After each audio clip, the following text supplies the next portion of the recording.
En la penitenciaría de la capital mexicana suenan las alarmas. La guardia interna es un avispero. Policías corren de un lado a otro, abren las celdas, cuentan a los presos, los golpean, hacen preguntas. Pero nadie dice una sola palabra. Para cuando la guardia de la penitenciaría de México se da cuenta de la fuga, el preso evadido ya se encuentra a varios kilómetros de distancia. Gracias a una serie de costosas complicidades, este preso ha salido del recinto carcelario sin encontrar ninguna resistencia. Lo ha hecho por la puerta principal, vistiendo un elegante traje de moda y a bordo de un Cadillac descapotable que conduce una aeromoza. Lo anterior pudiera parecer una escena inventada para una película de Hollywood, pero se trata de una historia real. El reo que los guardias no consiguen en su celda aquel año 1953 es un individuo de origen venezolano, condenado por el delito de estafa. Félix Vargas Chacón es su nombre, pero en el mundo del delito se le conoce por su nombre de guerra, el Cumanés. Bienvenidas y bienvenidos a Crónico, Érase una voz, un podcast de crónicas elaboradas por el periodista y escritor Ernesto J. Navarro. El episodio de hoy se titula El Cumanés, el taur más temido en los casinos del Caribe. Acompáñame durante unos minutos. Vamos a conocer a este personaje que tiene una vida asombrosa. Este podcast es un viaje por mis memorias de periodista y mis emociones de escritor. Comenzamos.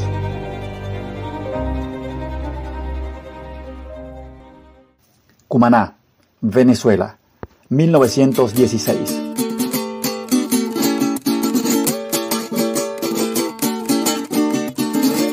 Félix Vargas Chacón nace un 3 de abril de ese año, en el seno de una humilde familia, una familia de pescadores. Del gentilicio de su tierra natal tomará el nombre con el que se le conocerá, muchos años más tarde, en el mundo delictivo del Caribe, el Cumanés. Fue hijo de un hombre que debió abandonar el hogar cuando se involucró en un fracasado movimiento revolucionario que intentó tomar el control de Cumaná. Al volver a la legalidad, el padre de Félix estaba en bancarrota. Así que optó por volver a vivir del trabajo del mar. De esa manera, Félix fue el encargado de capitanear una goleta que cargaba pasajeros y turistas desde Cumaná hasta la isla de Margarita.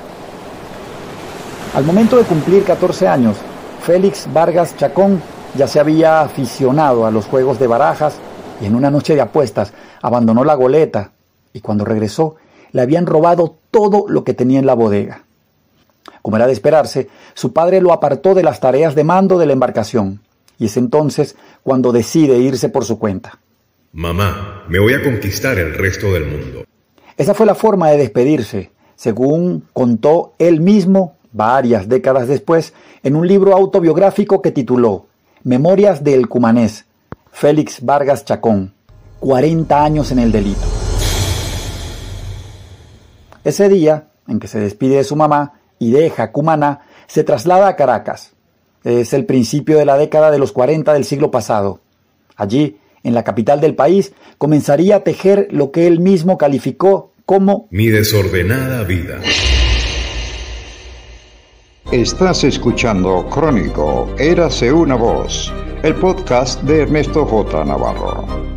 El Cumanés era el típico encantador, uno de esos seres capaces de venderte algo cuando tú ni siquiera tenías la intención de comprar.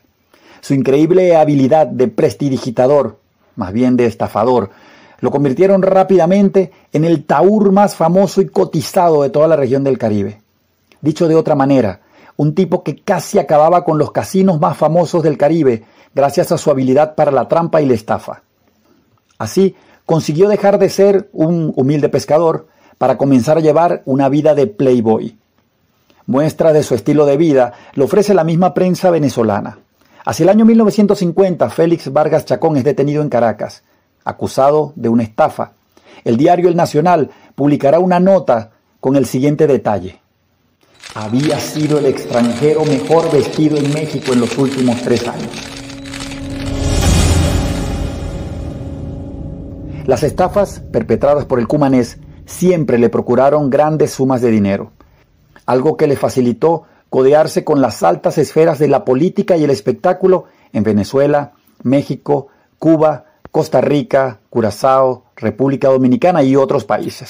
El cumanés fue nuestro Vito Corleone, una mezcla del jugador de Fyodor Dostoyevsky con el Robin Hood tropical al que jugábamos en nuestra infancia.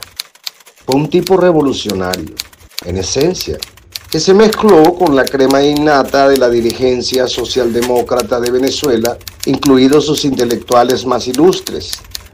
Fue amigo del poeta Andrés Eloy Blanco, quien le dedicó un poema. Esto es lo que nos cuenta del cumanés el periodista y poeta zuliano Alexis Blanco. Ojalá alguien hiciera una película del cumanés, un cine esencialmente revolucionario, sin incurrir en el corsé y el cliché de la propaganda, para que entonces asumiéramos a un personaje que, de haber vivido en Nueva York, habría encontrado a su Martin Scorsese. Una característica de mi vida fue alternarme con buenos y malos, con delincuentes y héroes, con tirios y troyanos. Así lo confesó el cumanés en sus memorias. Al final de sus días, Félix Vargas Chacón, el estafador, el taur más temido en todo el Caribe, expresaba con algo de tristeza: Viví ladrón en un mundo de honrados. Ahora soy honrado en un mundo de ladrones. El cumanés falleció en Caracas en enero del año 2014. Tenía 98 años. Este fue el primer episodio de la segunda temporada de mi podcast, Crónico, Érase una voz. En la descripción, así como en los 5 episodios de la primera temporada, te dejo la crónica que escribí sobre este personaje por si te interesa conocer detalles que no cuento acá. Recuerda suscribir al canal y avisarle a tu gente para que se dé una vuelta por el podcast. Si lo deseas, puedes contactarme, enviar saludos, sugerencias o aportes a través de @ErnestoJNavarro en todas las redes sociales. Hasta una nueva historia.